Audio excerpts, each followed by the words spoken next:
Hey guys, welcome to section 4.4, indeterminate forms and L'Hopital's rule. Back in our section on limits, we talked about indeterminate forms in calculus. An example of an indeterminate form is something like 0 over 0. 0 over 0, we can't determine the value of this. It may be 0, it may be 1, it may be infinity. Depends on the problem from which it stems. So we would have to investigate this further if we got something of the form 0 over 0. Likewise, infinity over infinity is an indeterminate form that has no concrete value. We have to investigate further. 0 times infinity is also an indeterminate form. Anytime we get something 0 times infinity, we have to investigate to see if that actually takes on a value. Continuing, infinity minus infinity is indeterminate. 0 to the 0 power is indeterminate. This is interesting because 0 to any power is 0 except 0 to the 0 power. Any number to the 0 power is 1 except 0 to the 0 power. So it may be 0, it may be 1. Again, we have to investigate further. And then lastly, 1 to the infinity power is also an indeterminate form. So if we think back to chapter on limits, we talked about the limit as x goes to, whoops, that's supposed to be 0. I will fix that. As x goes to 0 of the sine of x over x.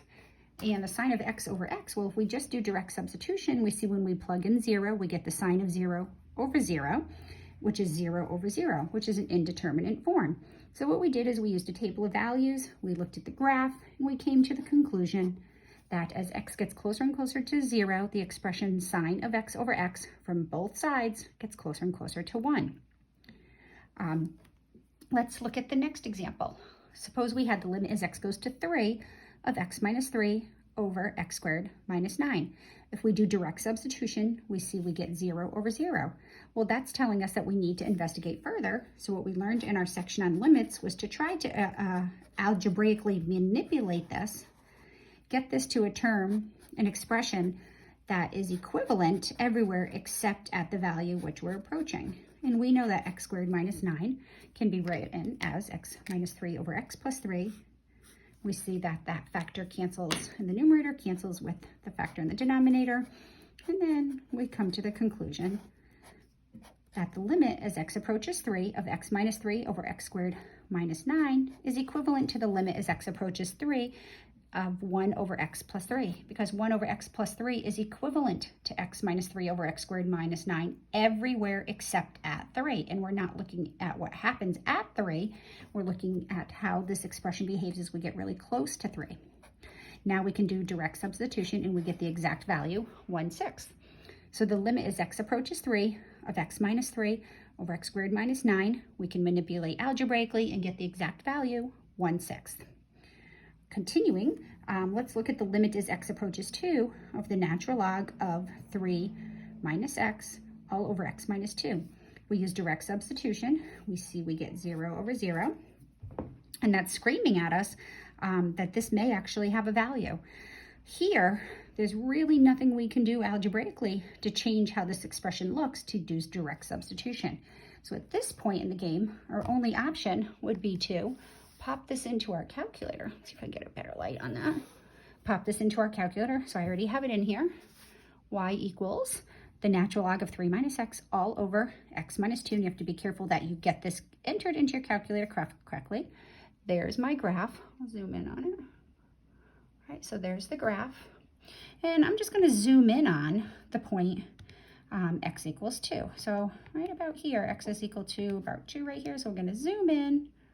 Right, so we're looking at what's going on about right there, right around here, right in this area right here, right?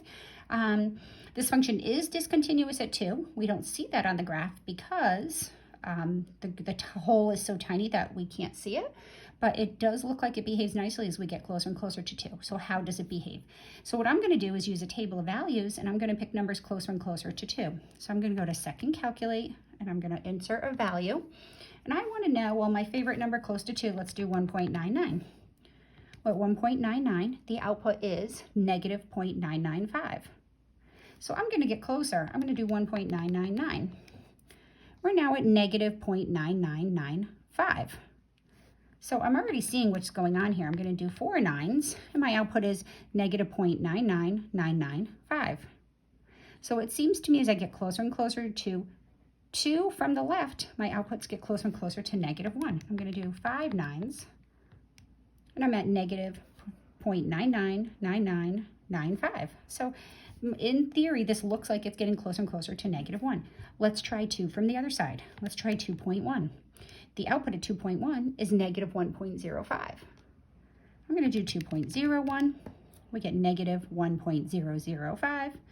I'm going to do 2.001. And again, I'm coming to the conclusion that the outputs are going to approach negative 1. So in this case, 0 over 0 looks like negative 1. Here, 0 over 0, whoops, let me zoom back out. Right. So here, 0 over 0 turned out to be positive 1. Here, 0 over 0 turned out to be 1/6. Here, 0 over 0 turned out to be 1. So we used a table of values. Okay, is there a better way to do this? The answer is yes. And the better way is called L'Hopital's rule. Mathematician L'Hopital discovered a way to find limits of functions when they're in one of these indeterminate forms. So L'Hopital says, let's suppose we have one of the following cases. We have the limit as x goes to a of some function over another function, and it equals 0 over 0, or the limit as x goes to a of f of x over g of x is equal to infinity over infinity.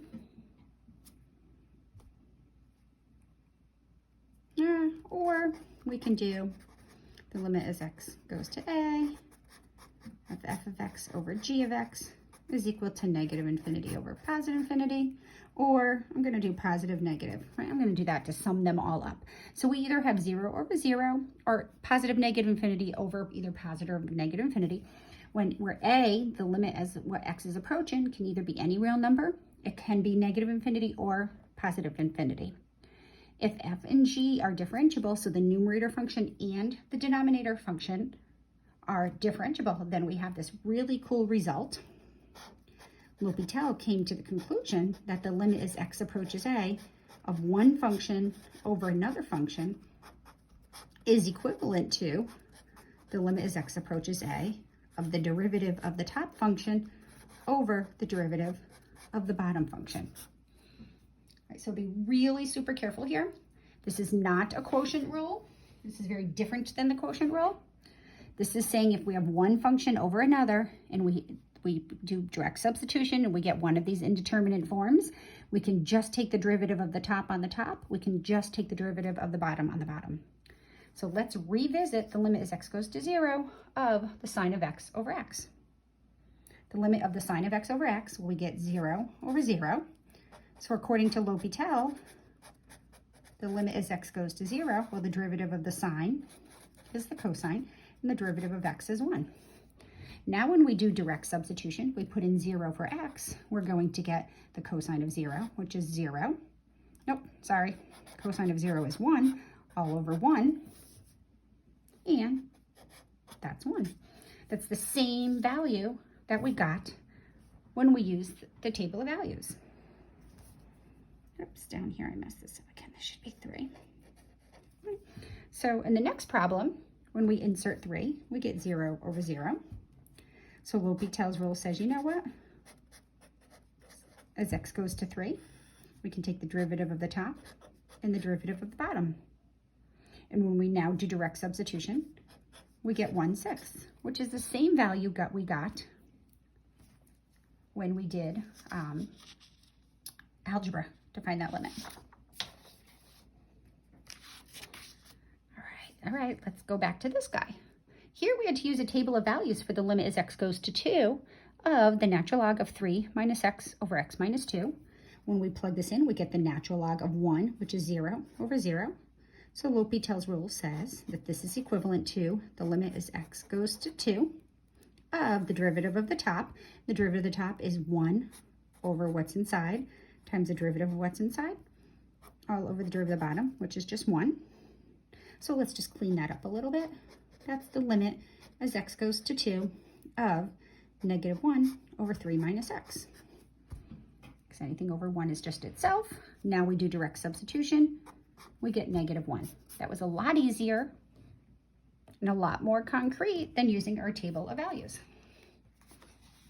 All right, let's look at this guy. As x goes to 0, well, if we do direct substitution, we get 2 to the 0, which is 1, minus 3 to the 0, which is 1, so my numerator is 0. We plug in 0 in the bottom, we get 0 minus 0. We have 0 over 0. So now, again, algebraically, we wouldn't be able to do much here because we have exponential functions in the numerator, polynomials in the denominator. Both behave nicely individually, but when we put one over the other, not so much so. Right, so we could use a table of values, but we want to avoid a table of values at all costs because we're looking for exact values. So the limit as x goes to 0 of 2 to the x minus 3 to the x over x squared minus 2x. When do we directly substitute, we get 0 over 0, so we're allowed to use L'Hopital's rule. The derivative of 2 to the x is 2 to the x natural log of 2.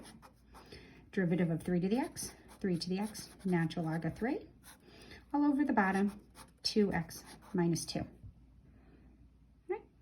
So now we're going to do direct substitution. We're going to stick in 0 everywhere we see x and see what happens. We put 0 here, we put 0 here, we put 0 here. And then how does that behave? Well, let's see.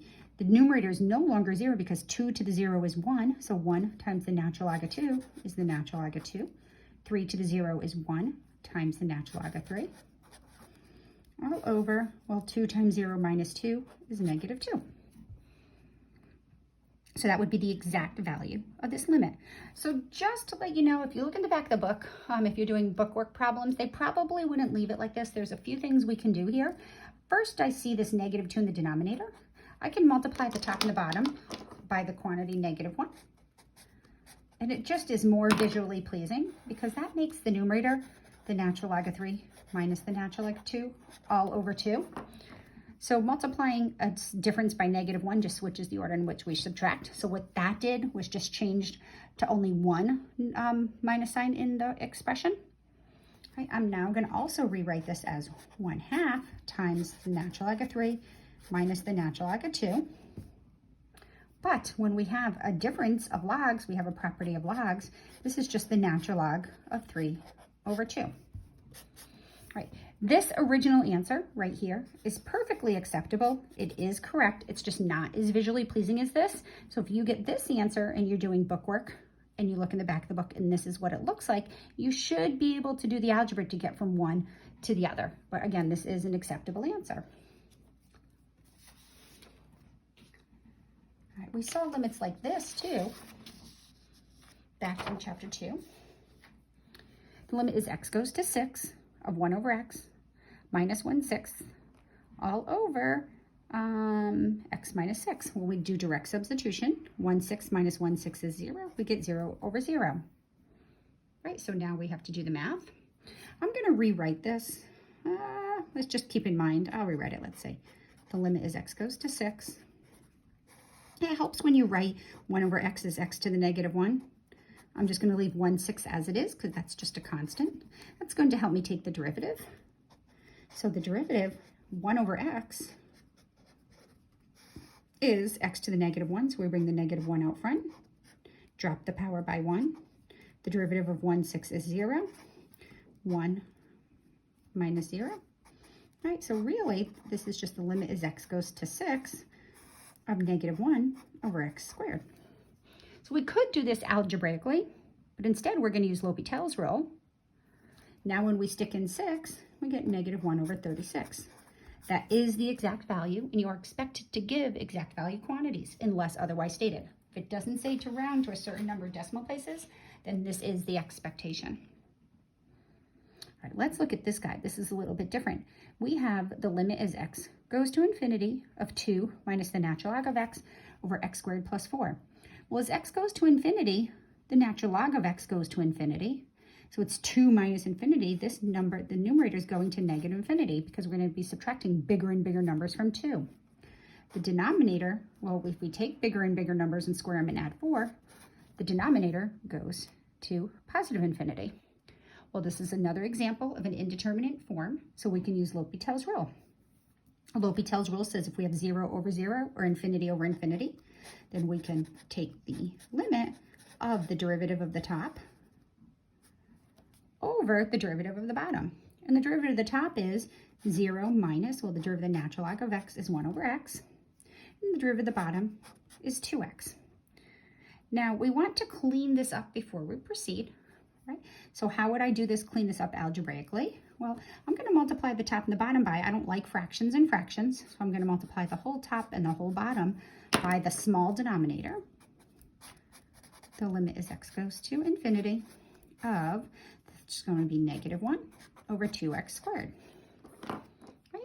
Now as x goes to infinity, we have no variables in the numerator. The numerator is going to stay stuck at negative 1, and the denominator is going to grow without bound. So negative 1 divided by bigger and bigger numbers, we know that this is 0.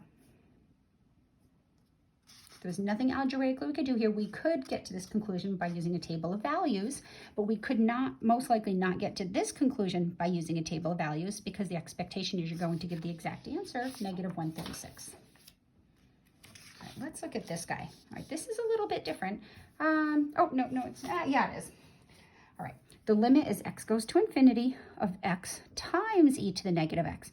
Now notice we don't have a quotient here, but we can turn this into a quotient, and we will. All right, as x goes to infinity, and as x goes to infinity, e to the negative x, well, e to the negative 10, e to the negative 100, e to the negative 1000 goes to 0. So this is an example of infinity times 0, or equivalently 0 over 0 times infinity, which is an indeterminate form, still indeterminate.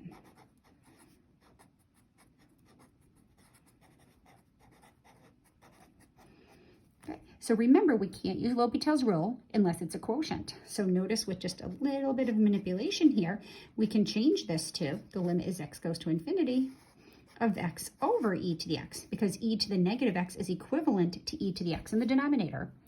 Now when we do this, as x goes to infinity, the numerator gets infinitely large and the denominator gets infinitely large. So now it's in a form. So what we just did here is algebra. Right, we just rewrote it. Now we can use L'Hopital's rule. This is equivalent to, because we have infinity over infinity, which is the acceptable form to use L'Hopital's rule, we're going to get 1 over e to the x. Right, so that's L'Hopital's rule. Now as x gets infinitely large, 1 stays at 1, the denominator goes to infinity, and a constant divided by larger and larger numbers goes to 0. So in this case, 0 times infinity happened to be 0. Not always the case. 0 times infinity may be infinity. It may be 32.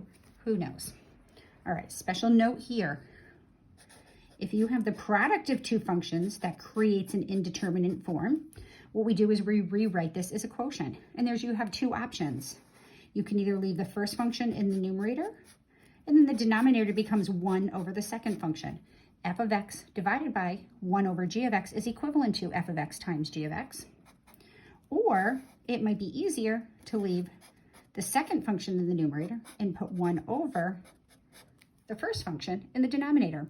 How do you choose what to do? Well, if I go back up here, let's just say, for example, we had this, right? We could have left the x in here, and then in 1, really this is what we did. But 1 over e to the negative x is x e to the x, and that worked nice.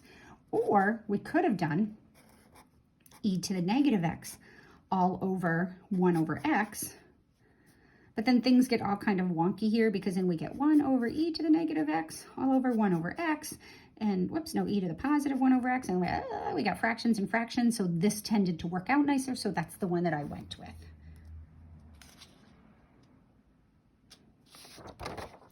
Let's look at this guy. Let's do the limit as x goes to infinity of x times times the natural log of 1 plus 3 over x. All right, we have a product here, so my guess is we're going to have to change this into a quotient, but let's first make sure that it's an indeterminate form and that we can actually use L'Hopital's rule. As x goes to infinity, so we have infinity times something. Well, as x goes to infinity, 3 over x goes to 0. So we would get the natural log of 1 plus 0, which is, whole thing is going to go to 0 because the natural log of 1 is 0. So this is another example of infinity times 0, or 0 times infinity, which is an indeterminate form. So we have two choices here. We can do the limit as x goes to infinity, and we can leave the first function on the top and do 1 over the natural log of 1 plus 3 over x in the bottom. Or we can do the limit as x goes to infinity, leave the second function on top, and put 1 over the first function in the bottom.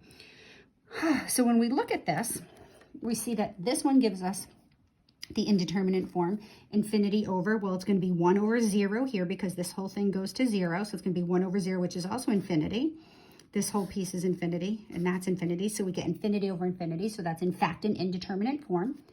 If I look at this piece, I get, well, 3 over infinity is 0 plus 1. The natural log of 1 is 0, and 1 over infinity is also 0, so both of these produce indeterminate forms. One will be infinity over infinity, the other will be 0 over 0. We just have to decide which one we want to work with. Now remember, we're going to take the derivative of the top and the derivative of the bottom. The derivative of the top here is nice, it's just 1. The derivative of the bottom, though, I don't know about you, I really don't want to take the derivative of 1 over the natural log. We're going to have to use a quotient rule here, so that's pretty horrible.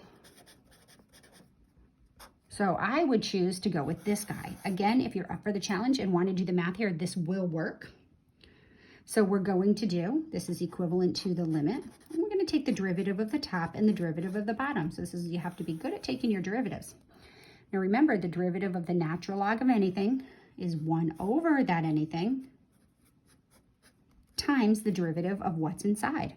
Well, the derivative of what's inside is 1 plus 3 over x. The derivative of 1 is 0, and the derivative of 3 over x is negative 3x to the negative 2. And the bottom, the derivative of the bottom is negative 1x to the negative 2. Now this may seem horrible at first, but notice nice things happen right away. We have a factor of x to the negative 2 here, and x to the negative 2 here, and this negative 3 and this negative 1 cancel out nicely. So this is just the limit as x goes to infinity of 3 over 1 plus 3 over x. So we continue on with this. Well, now as x goes to infinity, the 3 stays put, the 1 stays put. This whole term right here, this little piece right here, goes to 0 because 3 divided by bigger and bigger numbers goes to 0, and this limit is just 3. Pretty clever.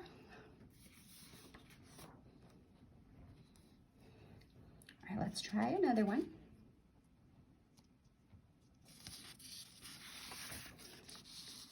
Let's look at the limit as x goes to 1 from the positive side of 1 over the natural log of x minus x over the natural log of x. Well, if we do direct substitution, the natural log of x goes to 0 as x goes to 1. So this is 1 over 0. So that's 1 over 0 minus, and we get, what is that, 1 over 0 again, right? But 1 over 0 is infinity. 1 over 0 is infinite, and we get an indeterminate form. Infinity minus infinity. Now here's where things get a little bit tricky because we have to turn this difference into a quotient. So maybe you noticed here that they have a common denominator of natural log of x. So we can combine this and turn it into a quotient, hopefully with a form that we can use. It's just going to be 1 minus x over the natural log of x. We can just combine them with the common denominator. Now when I put 1 in, I get my numerator goes to 0, and the natural log of 1 is 0, so we get 0 over 0. So just by combining that difference, If there was not a common denominator, we would find a common denominator, create a quotient, and hopefully it would be of the form 0 over 0 or infinity over infinity. So now we can use L'Hopital's rule. We can take the limit as x goes to 1 from the positive side. Well, the derivative of the top is -1. The derivative of the bottom is 1 over x. We do our algebra. This is the limit as x goes to 1 from the positive side. Dividing by a fraction is equivalent to multiplying by the reciprocal. So -1 divided by 1 over x is the same as -1 times x over 1, which is just -x. We do direct substitution and we get -1. So the limit as x goes to 1 of 1 over the natural log of x minus x over the natural log of x is -1. So in this case, infinity minus infinity takes on the value -1. So this infinity must be 1 unit bigger than that one. All right, let's look at an example of 0 to the 0 power. Note here as x goes to 0, the base goes to 0, and that goes to 0. So what is 0 to the 0 power? Well, here we're going to do some algebra. So this is just a clever algebra trick. Note, x to the x is equivalent to e to the natural log of x to the x. Right? Because e to the natural log of anything is just that, anything. That's just a property of logs. So I rewrote x to the x as e to the natural log of x to the x. The e and the natural log cancel out. It's just x to the x. Now, why would I do that? Well, the limit as x goes to 0 from the positive side of x to the x is equal to the limit as x goes to 0 from the positive side of e to the natural log of x to the x. But this is just, I'm going to use properties of logs. The limit as x goes to 0 of e, well, the natural log of x to the x power, remember in algebra, we can bring this power out front, and that's going to be x times the natural log of x. Can we do this one?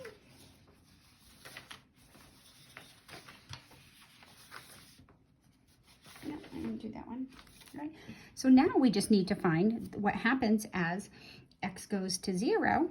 We get 0 times, well, when we put in 0 here, we get 0 times -infinity. Right? So now we have a little sub-problem. How does x times the natural log of x behave? Well, I'm going to treat this as, I'm going to leave the natural log on the top and 1 over x on the bottom. Now as x goes to 0, we get infinity over infinity. So therefore, the limit as x goes to 0 from the positive side of x, natural log of x, is equal to the limit as x goes to 0 from the positive side of the natural log of x all over 1 over x, which is now an indeterminate form. So this is a little sub-problem because I want to see how that power behaves. So now I'm going to do the limit. I can use L'Hopital's rule here. The limit as x goes to 0 on the positive side of 1 over x times -1 over x squared. Right? And now we're going to do some algebra. The limit as x goes to 0 from the positive side, well, 1 over x divided by -1 over x squared is -x. And now we can do direct substitution, and that limit is 0. Okay, so let's go back. We have this. We were here. The limit as x goes to 0 from the positive side of e to the x, natural log of x. Well, this goes to 0.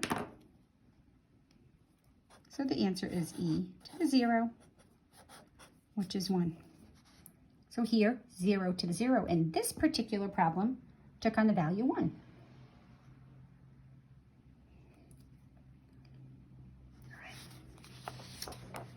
Kind of interesting. Your algebra skills have to be sharp, and so do your limit skills. All right, last problem. Let's look at the limit as x goes to infinity of 1 plus 3 over x to the x power. So this is the last indeterminate form. lost our problem. As x goes to infinity, well, this piece right here is going to go to 0, and that's going to go to infinity. So this equals 1 to the infinity power, right? So what we have here is 1 to the infinity power, and we claimed that that was an indeterminate form, right? So we're going to use this trick again. We're going to say that the limit as x goes to infinity of 1 plus 3 over x to the x power is equivalent to the limit as x goes to infinity of e to the natural log of that whole bunch of stuff. By properties of log, e to the natural log of anything is just that anything. So now we're going to use the properties of logs. We're going to bring that x out front. So this is just the limit as x goes to infinity of e to the x times the natural log of 1 plus 3 over x. Now as x goes to infinity, this goes to, we just saw that that goes to 3. Previous problem.